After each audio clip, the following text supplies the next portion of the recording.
गांव की बहू। यार सावित्री, मैंने सुना है कि मालती की बहू ने अपने सास ससुर को घर से निकाल दिया है।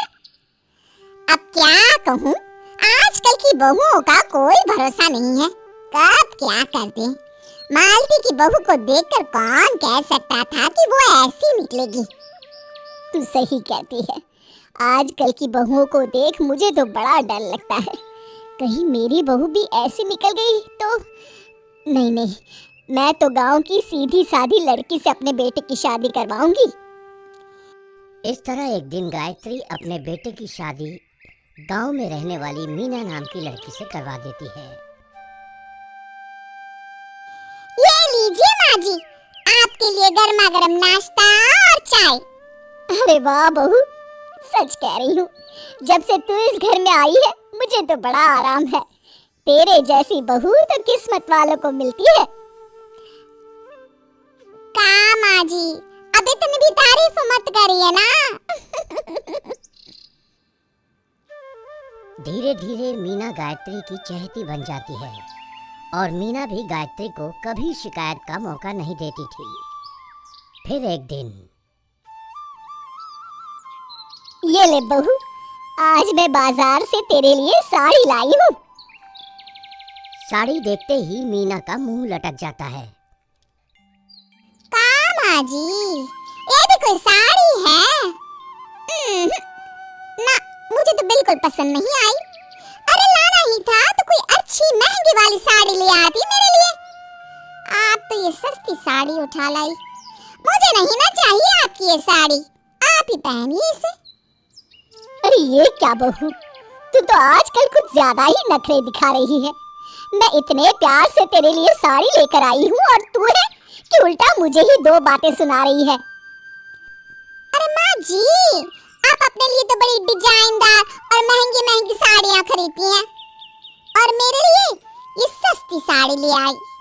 आप समझती हैं कि मैं गांव से आई हूँ इसलिए मुझे कुछ नहीं पता। हाँ, अरे कुछ नहीं, तुझे शहर की हवा लग गई है बहू।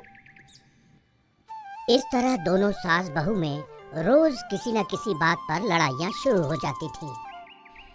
एक दिन गायत्री अपनी कुछ सहेलियों को अपने घर चाय पर बुलाती है। अरे बहू, मेरी सहेलियों के लिए बढ़िया चाय नाश्ता तो बना दे।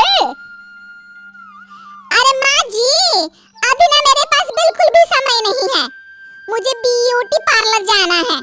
चाय नाश्ता आप ही बना लीजिए। हाँ, तू कब से ब्यूटी पार्लर जाने लगी है?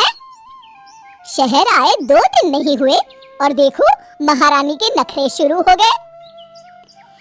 बस भी करिए माँ जी, आपसे बहस करने के लिए मेरे पास ना बिल्कुल टाइम नहीं है। आपका क्या है, आप समझती हैं कि मैं गांव से आई हूँ तो मुझे कुछ नहीं आता और आप जो रोज रोज मुझसे मेहमान नवाजी करवाती रहती हैं नौकरानी की तरह। मीना के कमरे में जाते ही, अरे ये क्या गायत्री, तू तो अपनी बहू की बड़ी तारीफ कर रही थी, लेकिन ये तो तुझे कुछ समझती ही नहीं। भाई मुझे तो लग रहा था कि तेरी बहू गांव की है तो सीधी सादी होगी, लेकिन इसने तो शहरी बहुओं को भी मात कर दिया। हाँ। अपनी सहेलियों के सामने अपनी बेइज्जती होते देख गायत्री आग बबूला हो जाती है।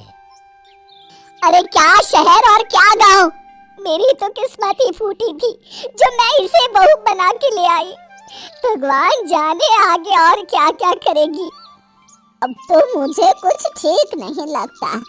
तू जरा संभल के रहना, कहीं मालती की तरह तेरा भी हाल बेहाल ना हो जाए। अच्छा, अब हम चलते हैं। अपनी सहेली की बातें सुनकर गायत्री थोड़ी घबरा जाती है। अरे ये सुशीला क्या बोलकर चली गई, कहीं इसकी बात सच ना निकल जाए। दूसरी तरफ मीना सारी बातें सुन लेती है। अगले दिन से गायत्री अपनी बहू से कोई काम करवाने से पहले 10 बार सोचती थी। ज्यादातर काम वो खुद ही कर लेती थी। अचानक अपनी सास में आए इस बदलाव को देख मीना, लाइए ना माँ जी, मैं कर देती हूँ ना काम। एक एक बात पूछूं माँ जी? आजकल ना आप बड़ी चुप चुप सी रहती हैं, और अब मुझसे झगड़ना तो दूर, मुझसे खुल के बात तक नहीं करती आप। कुछ नहीं बहू, ऐसे ही। मीना अपनी सास की मंशा भांप जाती है और मुस्कुराते हुए कहती है, अरे माँ जी, चिंता मत करिए, मैं आपको घर से नहीं ना निकालने वाली। ये डर आप अपने मन से निकाल दीजिए। अरे छोटे मोटे झगड़े तो हर घर में होते रहते हैं, चाहे कुछ भी हो जाए, आप मेरी सासू माँ हो। मैं तो जिंदगी भर आपकी सेवा करूंगी माँ जी। अपनी बहू की बातें सुन गायत्री को एक प्रकार का संतोष होता है और उसकी सारी चिंताएं दूर हो जाती है।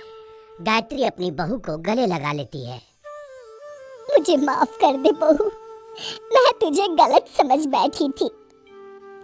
कोई बात नहीं माँ जी, ये ना घर घर की कहानी है।